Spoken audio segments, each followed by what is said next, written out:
जय श्रीमन नारायण।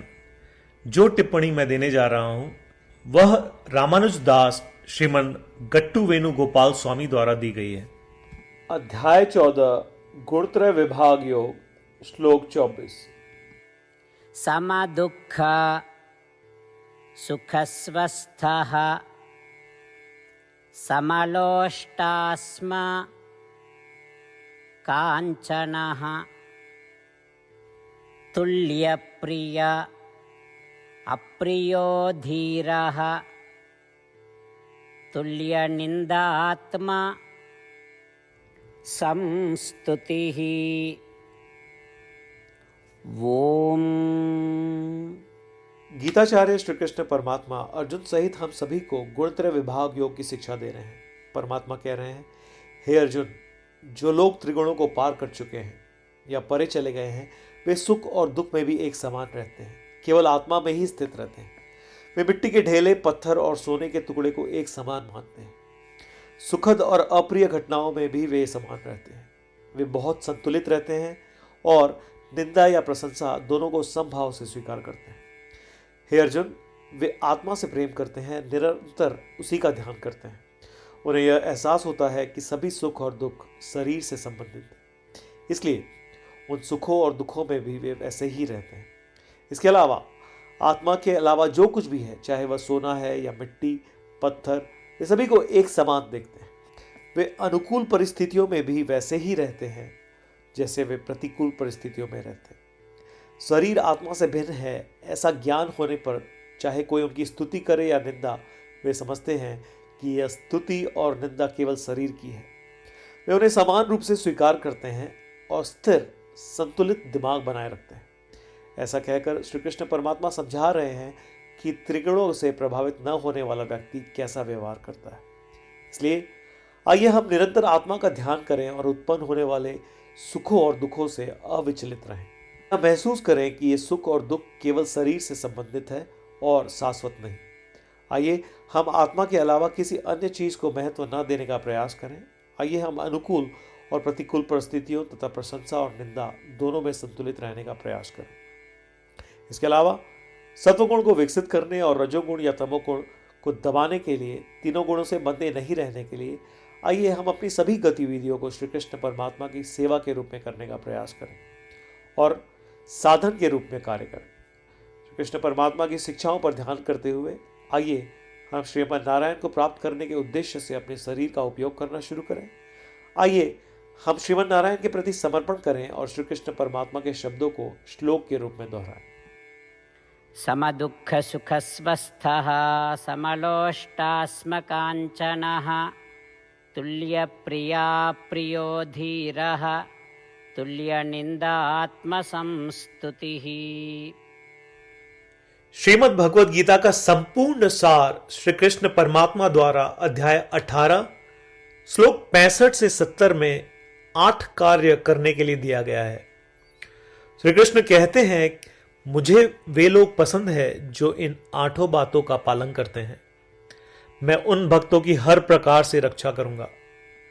श्री कृष्ण परमात्मा द्वारा बोली गई संपूर्ण भगवद गीता को सुनने के बाद अर्जुन कहते हैं, करिष्ये वचनम तव, जिसका अर्थ है, कृष्ण, मैं वैसा ही करूंगा जैसा आप कहेंगे। यही कारण है कि श्री कृष्ण ने अर्जुन को सभी प्रकार की सफलताएं और जीत प्रदान की है। आइए परमात्मा को वचन दे कि हम इन 8 कर्मों का पालन करेंगे। ऐसी कोई पूजा, तप या यज्ञ नहीं है जो परमात्मा को यह शब्द देने से बढ़कर हो। मैं कहूंगा कि ये 8 प्रतिज्ञाएं हमें करनी चाहिए। कृपया आप सभी इन्हें अपने दिल और दिमाग में सोचें। इस प्रकार श्री कृष्ण को अपना वचन देते हुए आइए हम सभी श्री कृष्ण के सुंदर चेहरे को खुशी से चमकते हुए देखें और आनंद का अनुभव करें। जय श्रीमन नारायण। ये है हमारे 8 वचन। हमारा पहला वचन, हे श्रीमन नारायण, जैसा आपने निर्देश दिया मैं हमेशा आपका ध्यान करूंगा और आपके बारे में सोचूंगा। हमारा दूसरा वचन, हे श्रीमन नारायण, जैसा कि आपने सलाह दी, मैं हमेशा आपका भक्त रहूंगा। हमारा तीसरा वचन, हे श्रीमन नारायण, मैं अपने सभी कार्य आपकी सेवा के रूप में और आपकी संतुष्टि के लिए करूंगा। हमारा चौथा वचन, हे श्रीमन नारायण, जैसा कि आपने अनुसरण करने के लिए कहा था, मुझे पूरा विश्वास है कि मैं आपका हूं और मैं हमेशा अपने हाथ जोड़ूंगा और आपको नमस्कार करूंगा। हमारा पांचवा वचन, हे श्रीमन नारायण, मुझे आपके शब्द मामेकम शरणम व्रज याद आते हैं, जो आपने सिर्फ और सिर्फ आपको ही समर्पण करने को कहा था। श्रीमन नारायण, मैं केवल आपके प्रति समर्पण करता हूं। हमारा छठा वचन, हे श्रीमन नारायण, मुझे आपके शब्द मां शुचः याद आते हैं कि आप हमें शोक न करने का आश्वासन दे रहे हैं। मैं अब शोक नहीं करूंगा। हमारा सातवां वचन, हे श्रीमन नारायण, आपने हमारे लिए श्रीमद् भगवत गीता देकर हम सभी पर कृपा की है और आशीर्वाद दिया है। मैं कम से कम एक श्लोक पढ़ने या सुनने का वादा करता हूं। हमारा आठवां वचन, हे श्रीमन नारायण, आपने सारी मानवता को गीता प्रदान की। मैं गीता में आपके दिव्य शब्दों को उन भक्तों तक फैलाने का प्रयास करूंगा जो गीता से अपरिचित हैं। हमने अभी अभी परमात्मा को 8 वचन दिए हैं। प्रतिदिन श्रीमन नारायण को यह वचन देना कि हम वैसा ही करेंगे जैसा वे कहेंगे, अपने आप में एक महान पूजा है। आइए हम उसे अपने अटल विश्वास के साथ अपना वचन दें। श्रीमन नारायण करिष्ये वचनम तव, जिसका अर्थ है, श्रीमन नारायण, मैं आपके निर्देशों के अनुसार कार्य करूंगा। सर्वम श्री कृष्णार्पणमस्तु। जय श्रीमन नारायण। समदुःख सुखस्वस्थः समलोष्टास्म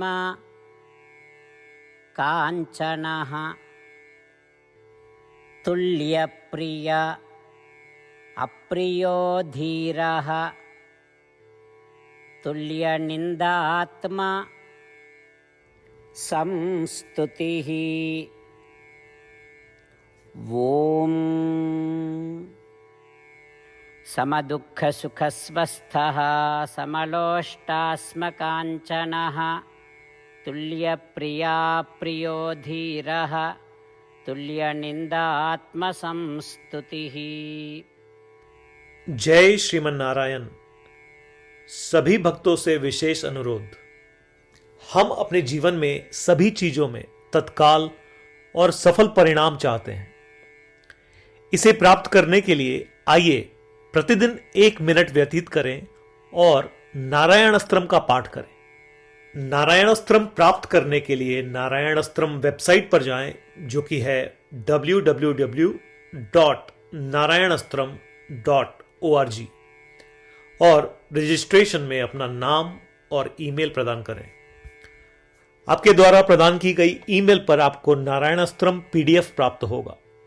पीडीएफ में 1 रामायण श्लोक, 1 गीता श्लोक और 1 विष्णु नाम है। इनमें से 3 को एक साथ मिलकर नारायण अस्त्रम कहा जाता है। हर किसी को इन श्लोकों का एक अलग संयोजन मिलता है।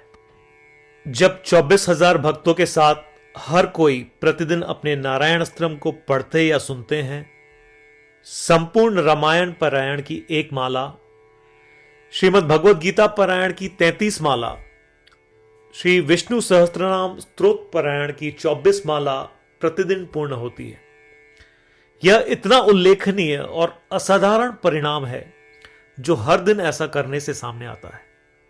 इसलिए आप और आपके परिवार के सदस्य तुरंत जाएं और अपना नारायण अस्त्रम प्राप्त करें। जय श्रीमन नारायण।